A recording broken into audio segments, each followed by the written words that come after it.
종려주일 하나님께서 오늘 저희에게 주시는 말씀은 마가복음 11장입니다.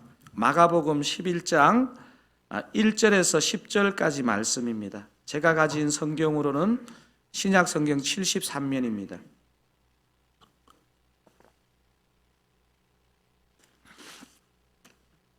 다 찾으시면 제가 1절, 여러분이 2절 그렇게 교독하시겠습니다.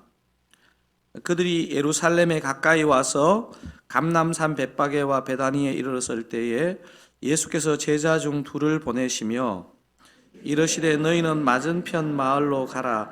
그리로 들어가면 곧 아직 아무도 타보지 않은 나귀 새끼가 매여 있는 것을 보리니 풀어 끌고 오라. 만일 누가 너희에게 왜 이렇게 하느냐 묻거든 주가 쓰시겠다 하라. 그리하면 즉시 이리로 보내리라 하시니 제자들이 가서 본즉 나귀 새끼가 문 앞 거리에 매여 있는지라.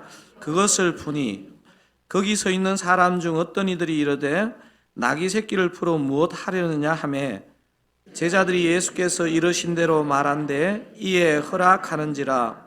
나귀 새끼를 예수께로 끌고 와서 자기들의 겉옷을 그 위에 얹어 놓으며 예수께서 타시니 많은 사람들은 자기들의 겉옷을 또 다른 이들은 들에서 벤 나뭇가지를 길에 펴며 앞에서 가고 뒤에서 따르는 자들이 소리 지르되 호산나 찬송하리로다. 주의 이름으로 오시는 이여 찬송하리로다. 오는 우리 조상 다윗의 나라여 가장 높은 곳에서 호산나 하더라. 아멘.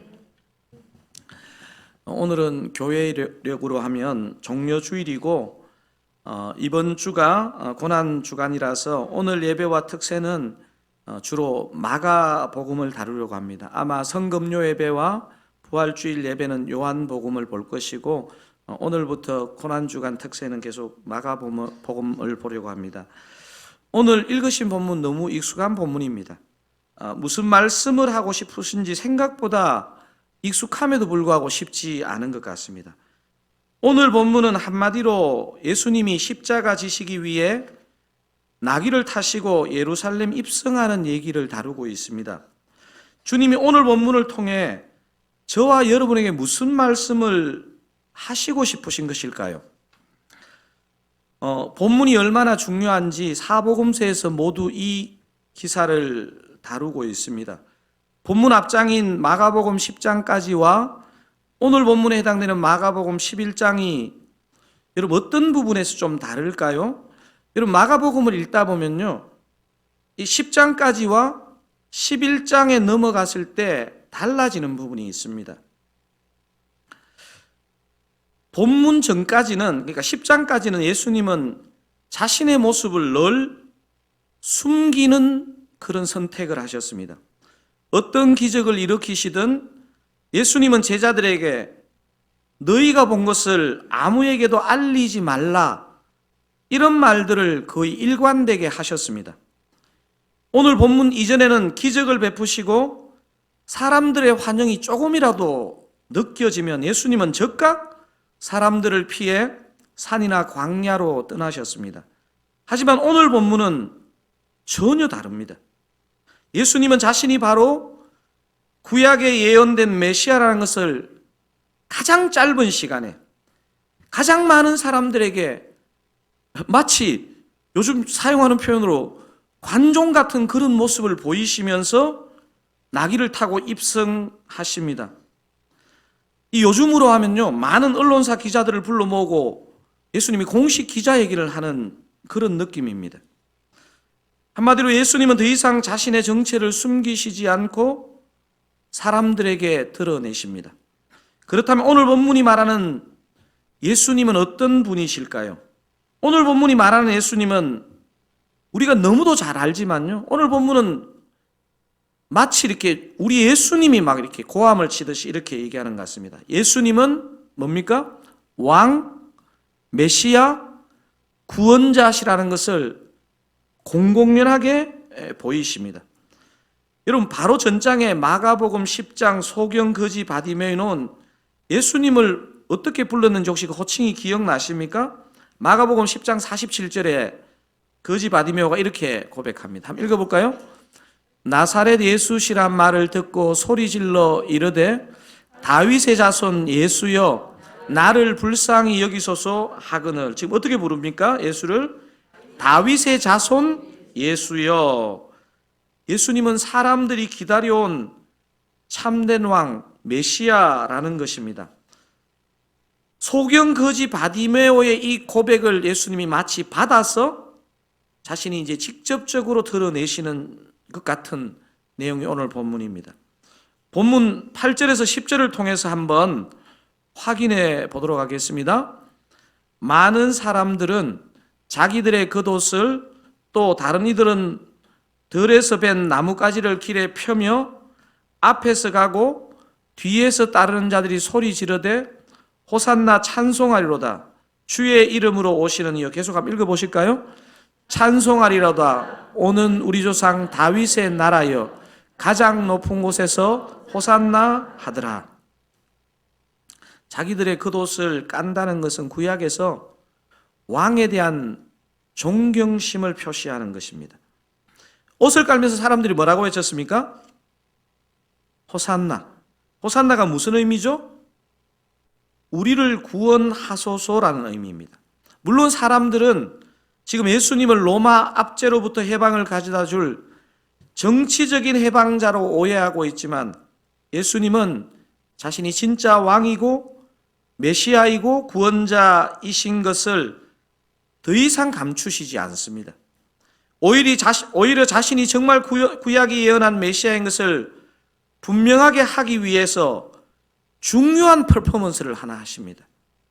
520여 년 전에 이미 스가랴 선지자가 예언한 말씀을 예수님은 오늘 그대로 보이시고 계십니다. 스가랴 9장 9절을 한번 읽어보도록 하겠습니다. 시온에 따라 크게 기뻐할지어다. 예루살렘에 따라 즐거이 부를지어다. 보라, 내 왕이 내게 임하시나니 그는 공의로우시며 구원을 베푸시며 겸손하여서 나귀를 타시나니 나귀의 작은 것 곧 나귀 새끼이니라. 자, 우리 주님은요, 왕은 왕이신데 어떤 왕이라고 지금 표현하고 있습니까? 겸손하신 왕이라는 것입니다. 겸손하신 왕. 여러분, 사실은 세계의 역사를 들여다보면요, 겸손하다는 단어와 왕이라는 단어만큼 안 어울리는 단어가 없습니다. 겸손하여서 나귀를 타시나니 나귀의 작은 것 곧 나귀 새끼니라. 세상 사람들은 위용 있는 말을 타고 긴 칼을 찬 왕을 기대했습니다. 그렇지 않겠습니까? 로마 압제로부터 해방시키려면. 하지만 우리 주님은요, 나귀 새끼를 타고 오신 겸손하신 왕이십니다. 왕은 왕인데 어떤 왕이라고요? 겸손한 왕. 절대로 이것은 일반적인 왕의 모습이 아닙니다. 마태복음 11장은 당신이 겸손하여서 당신의 멍에를 매면 사람들이 진짜 쉼을 얻는다고 말씀하십니다. 우리 예수님이 왕이요 메시아다. 그것도 겸손한 왕이고 메시아다. 이건 오늘 우리에게는 좀 익숙합니다. 근데 오늘 본문을 묵상할 때 어떻게 보면 참 새로운 낯선 것 같은 예수님의 모습을 접하게 되는데, 이게 세 번째 예수님의 모습입니다. 세 번째 어떤 모습입니까? 예수님은 자족하신 하나님이시지만, 동의하시죠? 그 다음 기꺼이 사람의 도움을 받으신다는 사실입니다. 예수님은 어떤 하나님이라고요? 자족하신 하나님이시지만 기꺼이 사람의 도움을 받으신다는 사실입니다. 이게 무슨 말일까요? 마가복음 11장 1절 2절이 이런 내용을 기록하고 있습니다. 같이 한번 읽어보겠습니다. 그들이 예루살렘에 가까이 와서 감람산 벳바게와 베다니에 이르렀을 때에 예수께서 제자 중 둘을 보내시며 이르시되 너희는 맞은편 마을로 가라. 그리로 들어가면 곧 아직 아무도 타보지 않은 나귀 새끼가 매여 있는 것을 보리니 풀어 끌고 오라. 여러분, 저와 여러분은요, 예수님은 하나님이시고 완전한 무에서 충만한 우주를 만드신 삼위 하나님이십니다. 그러면 말씀 한마디로 나귀 새끼 한 마리 정도 만드실 수 있는 것 아닐까요? 그런데 두 제자를 보내시고 심지어 나귀 주인에게 허락을 구하시는데 절차가 너무 복잡합니다. 왕이 하는 절차치고는. 저는 이 부분을 묵상할수록 묘한 은혜가 느껴집니다. 많은 성경학자들은 나귀를 데리러 간 두 제자 중에 한 명이 베드로라는데 주저함이 없습니다. 실수 많은 베드로를 통해서 계속 일하시는 예수님을 생각할 때 여러분 은혜가 되지 않습니까? 그렇다면 저와 여러분을 통해서도 충분히 주님은 일하실 수 있는 분이십니다. 저는 오늘 본문을 묵상하면서 여러분과 꼭 살펴보고 싶은 내용이 있습니다. 그리고 이 내용이 오늘 본문의 메시지에서 정말 중요한 부분이라고 생각되는데요. 저는 오늘 본문에서 이 나귀 새끼 주인을 한번 저와 여러분이 묵상해 보기를 원합니다. 어감이 자꾸 새끼 그러니까 좀 거시기 하지만 오늘 본문이 계속 그냥 나귀 이러면 좀 좋겠는데 나귀 새끼 이러니까 저도 읽다가 좀 불편해요. 제가 계속 나귀 새끼 하더라도 시험 들지 마세요. 이 나귀 새끼 주인을 통해 주님이 저와 여러분에게 주시는 중요한 메시지가 있습니다. 자, 오늘 본문 1절에서 6절을 교독하시면서 이 나귀 새끼 주인이 어떻게 하는지를 한번 잘 관찰해 보시면 좋겠습니다. 제가 먼저 1절 읽겠습니다. 그들이 예루살렘에 가까이 와서 감람산 벳바게와 베다니에 이르렀을 때에 예수께서 제자 중 둘을 보내시며 이르시되 너희는 맞은편 마을로 가라. 거리로 들어가면 곧 아직 아무도 타보지 않은 나귀 새끼가 매여 있는 것을 보리니 풀어 끌고 오라. 만일 누가 너희에게 왜 이렇게 하느냐 묻거든 주가 서시겠다 하라. 그리하면 즉시 이리로 보내리라 하시니 제자들이 가서 본즉 나귀 새끼가 문 앞 거리에 매여 있는지라. 그것을 푸니 거기 서 있는 사람들 중에 어떤 이들이 이르되 나귀 새끼를 풀어 무엇 하려느냐 하매 제자들이 예수께서 이르신 대로 말한데 이에 허락하는지라. 방금 읽으신 본문은 일반적인 상황에서도 심지어 예수님의 삶에서도 평범한 모습은 아닙니다. 예수님의 온 땅의 주인이시지만 남의 물건을 함부로 갖다 쓰시는 분은 아니지 않습니까?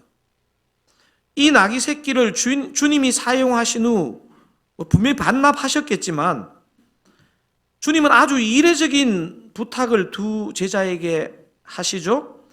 주님은 모든 것을 미리 아시는 분이고 두 제자는 3년이나 예수님을 따라다녔기에 가능했겠지만 도대체 지금 이 등장하는 나귀 새끼 주인은 누구이기에 이것을 이렇게 선뜻 허락하는 것일까요? 자기 나귀 새끼를 풀어가는 예수님 제자들에게 단 한 가지 질문밖에 하지 않습니다. 5절을 같이 한번 다시 읽어보겠습니다. 거기 서 있는 사람 중에 어떤 이들이 이르되 나귀 새끼를 풀어 무엇 하려느냐 하매. 이 5절에 대한 다른 사복음서의 병행 본문을 참고해 보시면요, 5절에 어떤 이들 이 가운데 분명히 나귀 새끼 주인이 있다는 것을 알게 됩니다. 나귀 새끼를 풀어 무엇 하려느냐. 6절에 제자들이 뭐라고 답했습니까? 제자들이 예수께서 이르신 대로 말한데 이에 허락하는지라. 예수님께서 뭐라고 말씀하셨는데요? 주가 서시겠다. 주가 서시겠다. 여러분, 오늘 이 종려주일 이 나귀 새끼 주인을 통해 주님이 우리에게 주시는 중요한 메시지가 하나 있습니다. 한번 큰 소리로 한번 따라해 볼까요? 둔감함으로 주님의 주권을 인정하라. 저 둔감함 다음에다 이렇게 쉼표가 있습니다. 한번 다시 읽어보겠습니다. 둔감함으로 주님의 주권을 인정하라. 주님이 쓰시겠다 하실 때 도대체 이 나귀 새끼의 주인은 무슨 마음으로 허락한 것일까요? 동일한 사건을 사복음서에서 모두 다루고 있지만 어떤 것에서도 이 주인의 이름을 밝혀주지 않습니다. 이 주인은 도대체 예수님과 어떤 관계인지에 대해서도 전혀 언급하지 않습니다. 여러분, 제가 볼 때 성경이 많이 말하면요, 많이 말하는 이유가 있고 말하지 않으면 말하지 않는 이유가 있는 것입니다. 사복음서에서 이 사건을 다 다루는데 이 사람의 이름을 얘기하지 않는다. 그런데 이런 순종을 한다. 그런 거 보면 이 사람이요 4차원이거나 똘끼가 있는 사람은 아닌 것 같아요. 사실 이게 인간적으로 또 보면요 좀 이상한 사람인가 이런 느낌이 들지 않습니까? 그렇다면 도대체 이 사람이 어떤 믿음을 가졌기에 이 반응을 보였느냐는 것입니다.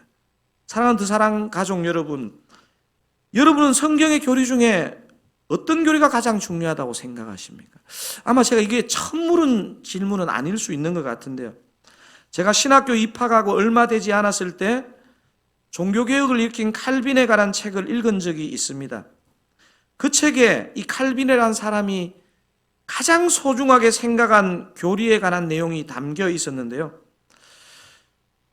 오랜 시간이 지났지만 그 내용이 오늘까지 제 마음에 진짜 그렇구나 하고 기억에 남아 있습니다.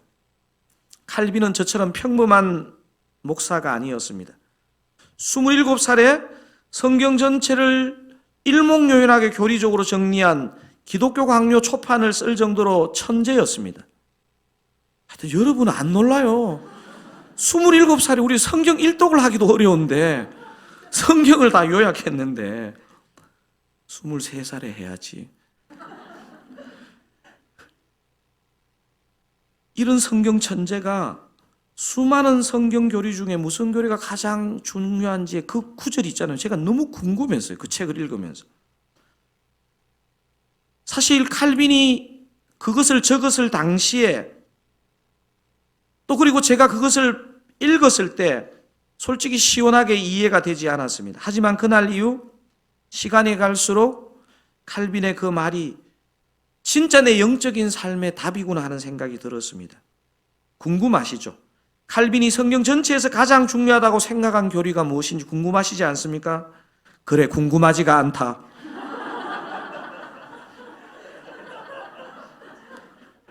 여러분의 이 평안함과 담대함에 제가 너무 놀랍니다. 저는 너무 궁금했는데 막 책을 읽으면서도 빨리 읽고 싶었는데 그래, 얘기해라.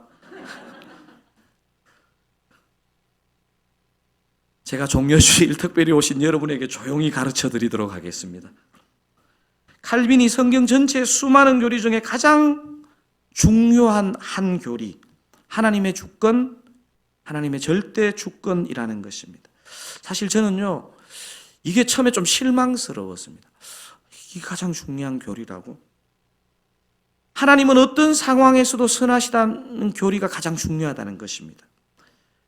자녀 재산 모두 잃고 아내에게 저주받고 새 친구에게 가전 모욕당한 욥이, 여러분 욥기 마지막에 깨달은 게 뭔지를 한번 찾아보십시오.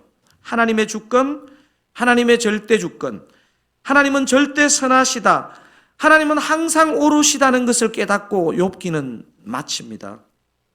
하나님의 주권과 관련하여 시편에서 자주 나오는 표현이 하나 있습니다. 너희는 여호와의 선하심을 맛보아 알지어다. 여러분 이 구절이요 굉장히 중요한 구절입니다. 이것은요 영적인 눈이 닫혀 있거나 바쁘게 살아가는 사람에게 저절로 발견되는 게 아니라는 것입니다. 너희는 여호와의 선하심을 맛보아 알지어라는 것입니다.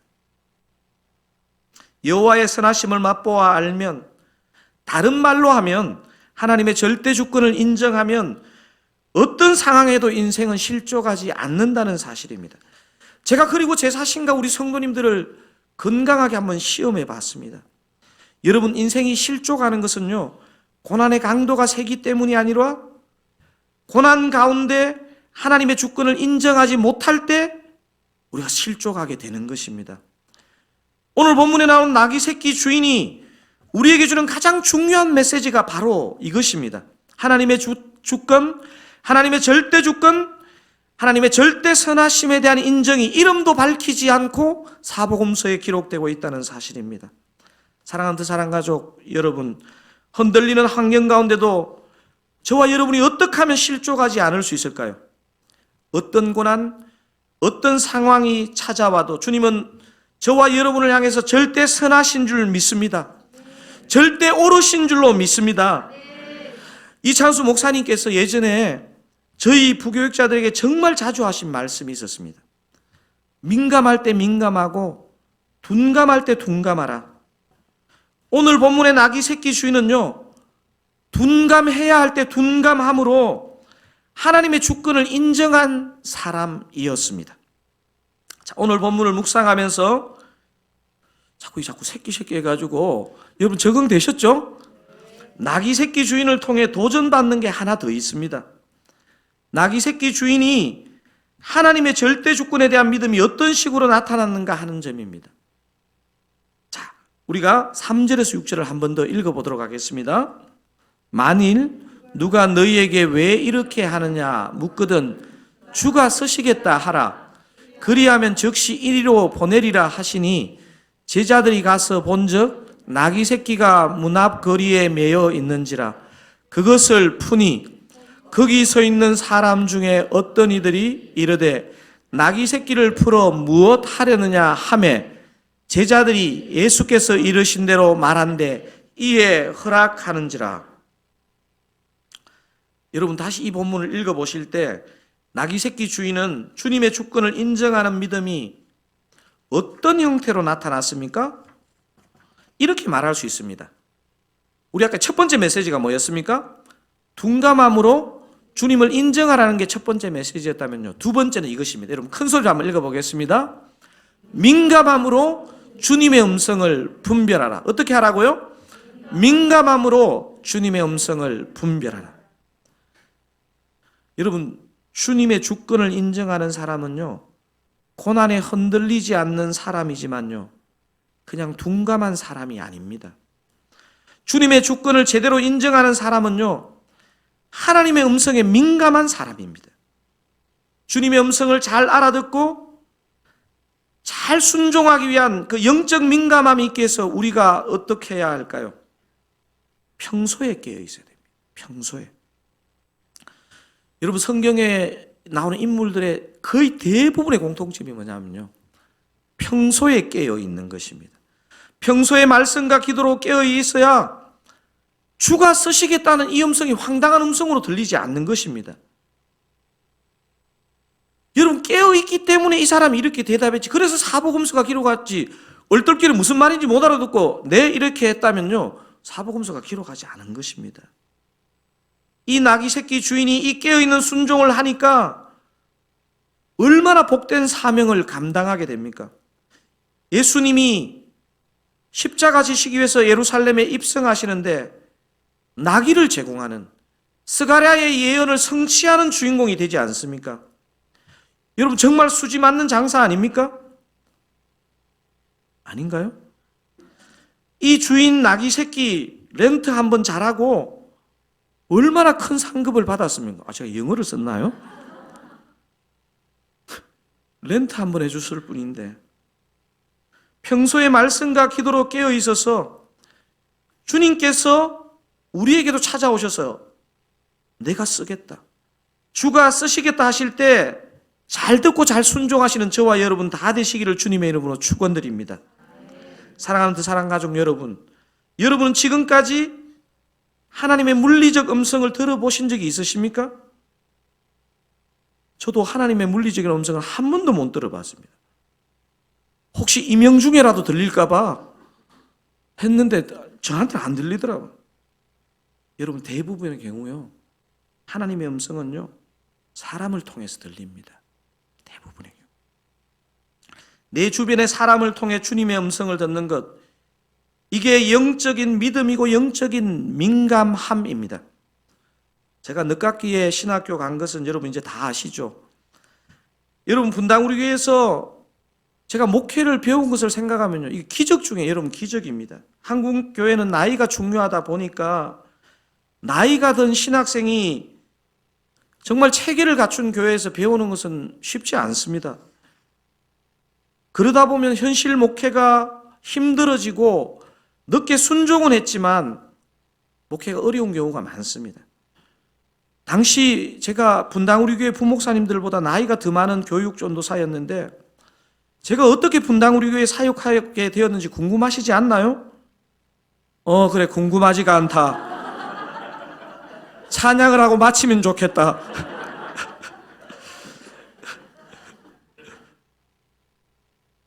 늦게 신학교 입학해서 제가 사역의 기술을 배우는 것보다는 멘토를 만나면 좋겠다는 마음으로, 사실은 옥하는 목사님이 은퇴하신 나이기 때문에 제가 옥하는 목사님에게 가장 영향을 잘 받았다고 생각되어지는 이찬수 목사님이 2002년에 교회를 개척해서, 제가 신학교 1학년 때가 2006년이었거든요. 그래서 입학하고 얼마 안 됐을 때 4월에 이찬수 목사님이 심호하시는 분당 우리 교회 성도로 등록을 했습니다. 여러분들도 그러셨겠지만 정말 시작부터 눈물이 나는 예배가 저에게 은혜가 되었습니다. 하지만 당시에도 제법 큰 교회가 이미 되어 있어서 이찬수 목사님을 만나는 것은 어려웠습니다. 당시에 저희 가정에 신방 오신 교구 목사님이 저희 교회에서 사역하기 어려우니 작은 교회를 빨리 알아보라고 2번이나 저에게 얘기했습니다. 이분이 누구냐? 온모 목사님이십니다. 이름까지 막 얘기하시고, 저는 분명히 온 목사님만 얘기했는데, 그런데 주님이 떠나라는 사인을 저에게 주시지 않는 거예요. 그렇게 기도했습니다. 제가 주님, 분당 우리 교회 사역할 기회를 주시든지 아님 떠나라는 분명한 사인을 주시든지 하면 제가 순종하겠습니다. 이렇게 기도했습니다. 1학기가 다 지나고 가을 학기가 시작할 무렵 저희 부부가 너무나 존경하는 제 은사 목사님으로부터 사역 콜링이 왔습니다. 하지만 저는 그때 이 얘기를 아내에게 절대로 하면 안 된다는 마음이 들었습니다.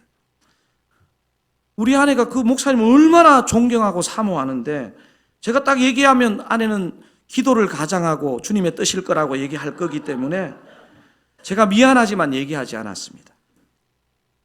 그리고 며칠 기도를 하는데 아니라는 마음을 너무 주셔서 목사님께 연락을 하고 너무너무 감사하지만 아니라는 말씀을 드렸습니다. 그날 밤 아내에게 은사 목사님으로부터 며칠 전에 콜링이 왔는데 안 가는 결정을 했다고 이실직고를 했습니다. 여러분, 이제 후에 우리 아내하고 교제해 보시면 아시겠지만 저희 아내가 감정 기복이 별로 없는 사람이거든요. 제 얘기를 가만히 듣더니 닭똥 같은 눈물을 흘리고 있었습니다. 저도 아내와 대화를 중지하고 제 방에 와서 닭똥 같은 눈물을 흘렸습니다. 주님, 어쩌시려고 이러십니까? 이러고 한 주가 지났는지 2주가 지났는지 3주, 4주가 지났는지 잘 정확하게 기억은 나지 않지만 분당 우리 교회 2부 예배 드리고, 여러분 분당 우리 교회 2부 예배 마치고 3부 예배 마치고 그 송림마당이 얼마나 복잡합니까? 약속에도 만나기 어렵거든요. 마침 우연히 LA 사랑의 교회 김기석 담임 목사님을 만나게 되었습니다. 이 LA 사랑의 교회가 2006년 12월에 남가주 사랑의 교회로부터 분립 개척을 1호 개척을 했는데요. 김기석 목사님께서 2006년 이 가을에 개척 준비를 위해서 탐방하기 위해서 분당 우리 교회를 우연하게 마침 그때 탐방하신 거예요. 그때 제가 이 김기석 목사님을 추후에 만났는데 하나님께서 그 당시에 저에게 주셨던 유일한 중요한 메시지 하나, 너는 절대 사람에게 부탁하지 말고 내게 기도하라는 게, 제가 사회생활하면서 너무 사람들을 통해 일이 이루어지는 그것이 있었기 때문에 아마 하나님이 막으신 것 같아요. 사실 김기석 목사님께 형님, 저 분당 우리 교회 사역하고 싶어요, 이찬수 목사님께 추천 한 번만 해주십시오라고 부탁하고 싶은 말이 목구멍까지 나왔지만 주님께 잘릴 것 같아서 꾹 참았습니다. 어떻게 되었을까요? 여러분 표정이 다 알고 있는데 다음 주에 할까요? 김기석 목사님이 부탁도 안 하는 제 모습이 얼마나 안타까웠는지 이찬수 목사님께 개척 준비 얘기 들으러 가셔가지고 계속 강서롱을 얘기해요. 그래서 목사님이 환청이 들릴 것 같아요. 도대체 이 전도사를 한번 만나봐야 되겠다 생각해가지고 그렇게 제가 사역하게 되었습니다. 여러분, 저와 여러분의 운명은요, 누가 뭐라 해도요, 하나님의 주권에 달려있는 줄로 믿습니다. 그 주권을 신뢰하면서 주님의 음성을 듣고 순종하는 영적인 민감함도 중요합니다. 사랑하는 사랑 가족 여러분, 요즘 많이 힘드십니까? 언제 우리 가정은 이 긴 터널을 통과할까? 앞이 안 보이십니까? 우리를 향해 절대적으로 선하신 주님, 그분의 선하신 음성을 듣고 순종할 때 저와 여러분 가운데 주님은 일하실 줄로 믿습니다. 그 은혜를 신뢰하면서 고난주간 우리가 새벽을 깨우고 영광스러운 부활의 아침을 맞으시기를 우리 주님의 이름으로 축원드립니다.